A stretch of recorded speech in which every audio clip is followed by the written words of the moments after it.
Hey guys, this is Abhishek from gadgetsreviews.com, and today we are going to do a quick hands-on review of the HTC Desire 816. HTC Desire 816 we already showed you when we were at the Mobile World Congress. I saw this device, but at that time this device was in the prototype stage and I could not actually turn on the display. Today we have the device ready and it is working perfectly fine. This is the final device which you will get in the market as well. This is a device which is going to launch in India, and again it has been launched already, but it is going to be available in the second week of May, and it is going to be available for a price of 23,999, which is definitely a very good price for a device like this. It has a 5.5-inch display, Qualcomm Snapdragon 400 CPU, and it is a quad-core CPU clocked at 1.6 GHz, which is a good thing. And again, this is the phablet which you will get in the market for a pretty affordable price, I would say. At 23,999, this is one of the good phablet you can buy from the market. As far as the weight of this device is concerned, the weight of this device is 165 gram. And in terms of the overall design language, HTC has followed a very different design language this time with this device. This device, on the other hand, is not very much similar to the metal phones which we have seen from HTC, including the HTC One and other phones. This device is kind of different in that particular department. It is a kind of plastic phone, but again, the back side of the device is actually glossy plastic, whereas on the edges they have used matte finish plastic. So it will give you a very good grip whenever you hold it with like this. From the edges you will get a very good grip. As far as the back side is concerned, the back side may not be that great, but again it is kind of glossy, so it will attract the fingerprints very easily. Scratches may not be seen very easily or very quickly, but you will see the scratches as well over time. As far as the connectivity is concerned, it is going to be dual SIM phone which will come to the market, and it will be available very soon. It will come with the HTC Sense 6.0, the latest UI which is running on top of Android from HTC, and it will have that. So just like the HTC One M8, it will have that. It will also have the latest version of HTC Blink Feed as well. As far as the internal storage is concerned, the internal storage on this device is going to be 8 GB. Available is going to be around 5 GB approximately. I will just show you how much of that is actually available. You do have a micro SD memory card supported as well, and again on this phone with the micro SD memory card which is supported from here, you can actually insert a micro SD memory card and expand the storage up to 128 GB. So 128 GB of micro SD memory card is supported, and lower is obviously supported. You do have two SIM card slot over here, as you can see, and again one of them is actually blocked as of now, but again we will see whether it will come with a dual SIM variant or not. But HTC have announced that it will be a dual SIM variant, so it will accept two SIM card, and you have a micro SD memory card slot as well. At the top, if you take a look, you have the 3.5mm audio jack. On the rear, at the back side, we have the camera. The camera on this device is a 13 megapixel camera with LED flash, as you can see, and it does not have a secondary microphone. Okay, it does have a secondary microphone as well for noise cancellation and video chat. On the top, you have the 3.5mm audio jack.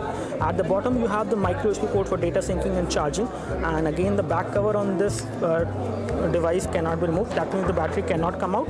Here we have the power and sleep key and the volume rocker. Both of these are kind of metal buttons, and again they give you good amount of feedback.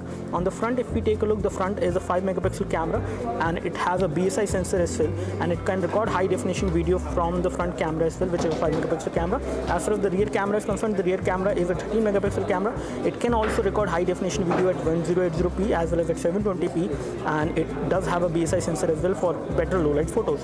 As far as the speaker placement is concerned, one thing which is there on this device, even on this budget device, they have actually given the dual loudspeaker. So they have actually given it a different look this time because this is plastic. So they have added dual front loudspeakers at the bottom, and again I'm not sure whether both of them will be loudspeaker, but again the microphone slot is not here, so I cannot locate that. So this could be because for the microphone as well as for the loudspeaker, but we have confirmed news from HTC that it will have the dual loudspeaker. We will confirm that once we do the full review of this device. In terms of the overall form factor, this device is kind of light enough.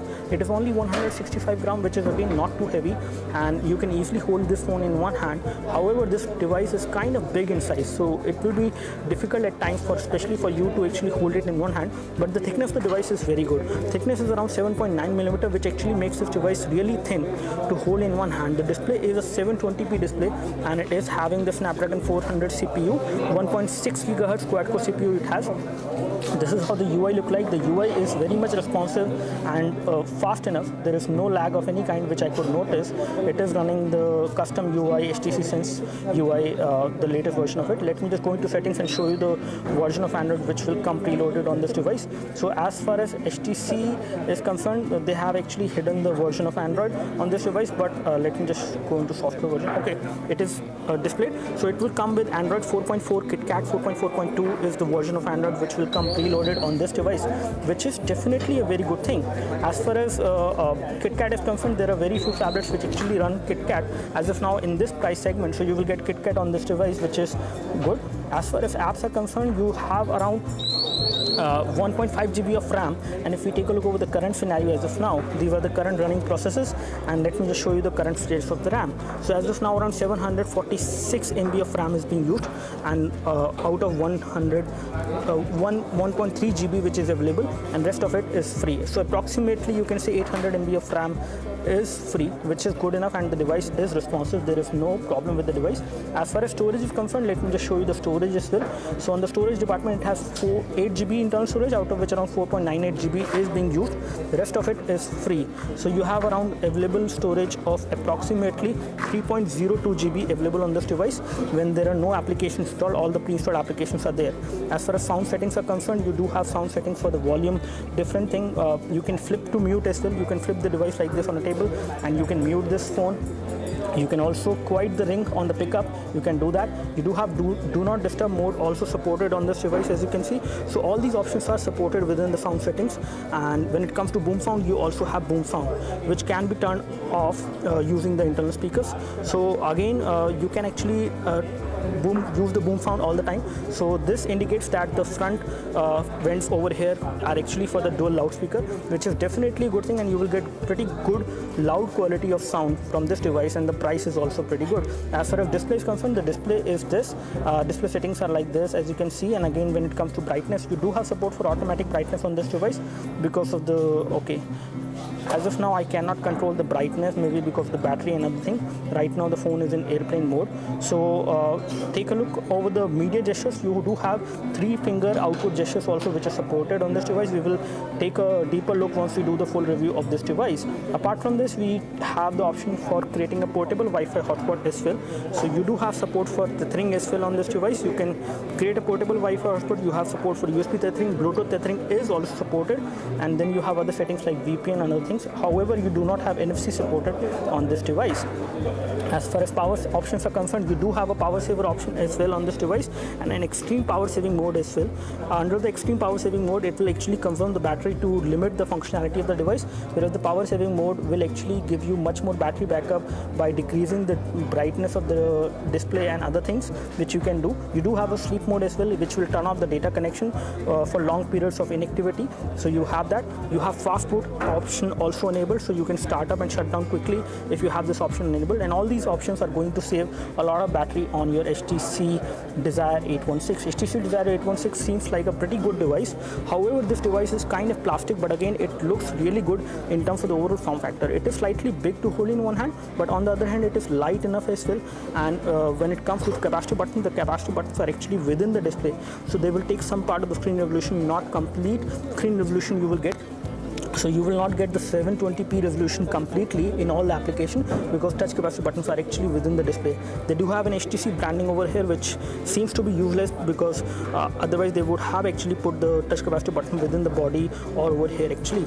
As far as the overall design of this phone is concerned, the design of the phone is really good. It is one of the slimmest phablet which we have seen in this particular price segment, and the weight is also kind of low. So the CPU is good, the RAM is good, everything about this phone is really good. It can also record high definition video as well. So let me just show you the phone dialer, and then we will take a look over the other things. So phone dialer does not have the option of making a video call, just like on other HTC phone where we have HTC Sense UI. As far as messaging application is concerned, this is how the messaging application looks like. And again, on messaging application, you do not have support for continuous input typing. But again, you can enable that within the Android settings. On the keyboard settings of this particular device, you can enable that, but by default it is not supported. But the keyboard is pretty big in size. The keys are pretty big in size on this 5.5-inch display device. You will not face any problem while typing on this device, which is definitely give you a much better experience as far as typing is concerned. You can always type in the landscape mode as well in case you want to. As far as the other options are concerned, let me just show you the camera first of all. So let me just take a photo of the Samsung Galaxy S5 which we have with us. us as of now. And let me just take a photo from this device. The camera UI is the same UI which we have seen on the HTC One M8. So you do have more of the options available on this device as well. Let me just take a photo as of now to show you the overall performance.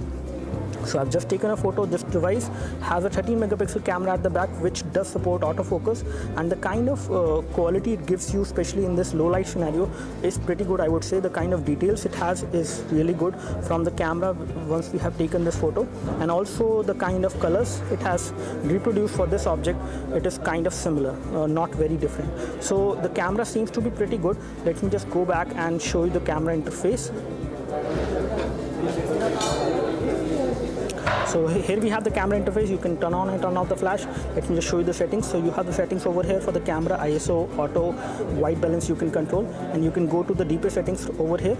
The resolution is set to 16:9 aspect ratio as of now for the photos. You do have continuous shooting mode supported. The burst shot is supported, and you have the option of saving the photo to the camera roll or to the device memory or to the memory card as well. So let me just show you some of the settings of the device. We have the video settings over here, and under the video settings you can actually do a lot of other things as well. Let me just show you some of the settings as far as video is concerned. So under video you can record high definition video at 720p, and you can also record high definition video at 1080p from the rear camera. So the rear camera looks to be pretty good. As far as the front camera is concerned, let me just toggle the view to the front camera. So for that I think I have to go to the selfie mode. So under the selfie mode it will turn on the front camera, and this is how the view will look like from the front camera. You can do a pretty good quality of video chat from the front camera, and you can take a shot as well. You can actually tap and it will take a shot with a timer. So it will take a shot with a timer. For example, let me just do it again. So you just tap on the screen and hold it in the right way, and it will take a shot. So this is how it will take the shot. And the front camera for selfies is not too great, I would say, but again pretty decent for a device like this. We do have some artificial light falling as of now on the camera interface, so that is why the photo may not be that good, but this is how it looks like. So you can do a pretty good quality of video chat from the front camera. However, it is going to be kind of grainy at times, and let me just show you the video settings. So you can record a high definition video from the front camera as well, and at 720p as well you can record the video, so which is definitely a good thing. You can record high definition video from the front camera as well as from the rear camera, and the camera quality which you just saw is also pretty good. In terms of the overall form factor, this phone is slightly bigger, the weight is light, but again when it comes to the price, HTC has announced a very good pricing for this device, that is 23,919, which is a very decent price for this phone, which you at which you can actually get this device from the market. In terms of the overall build quality, it is a kind of a plastic phone, but pretty good quality of plastic has been used. The back is glossy, the edges are kind of matte finish, which is a kind of a refreshed design, I would say, and the front has pretty big display as well. Most of it is actually the display. However, you do have some thick bezel over here as well, but it is not too thick. As far as the top is concerned, the top looks good, and you do have dual loudspeaker as well on this device, which is definitely a good thing. The UI which is running on the device is the HTC Sense 6 UI, which is the latest UI. You get all the options of that, and again you do not get all the camera features which you have seen on the HTC One M8, because this device has a 13 megapixel camera. It does not have the depth sensor unlike the HTC One M8, but apart from that, everything looks good on this device. These are the applications which you will get pre-installed. You get WeChat pre-installed, you have other tools and applications and other things, so everything looks good for this device as of now. I would like to give a thumbs up to this device. This looks good in terms of the build quality. This looks good in terms of the loudspeaker at least, and we are also going to record a sample video from this device from the rear as well as from the front, so that you can get more idea about how's the overall camera performance for this device. So do let us know if you have any specific question for the HTC Desire 816. This looks like a decent device. I'm very much impressed with the kind of build quality it has. However, it is plastic, but again it is very light as well, and it is quite solid, I would say. So do let us know if you have any specific question for the HTC Desire 816. We would love to help you. You can like this video if this video helped you by clicking the like button below. You can subscribe to our YouTube video channel for more videos like this by clicking the subscribe button below. Thanks for watching this video. This is Abhishek signing off. Thank you.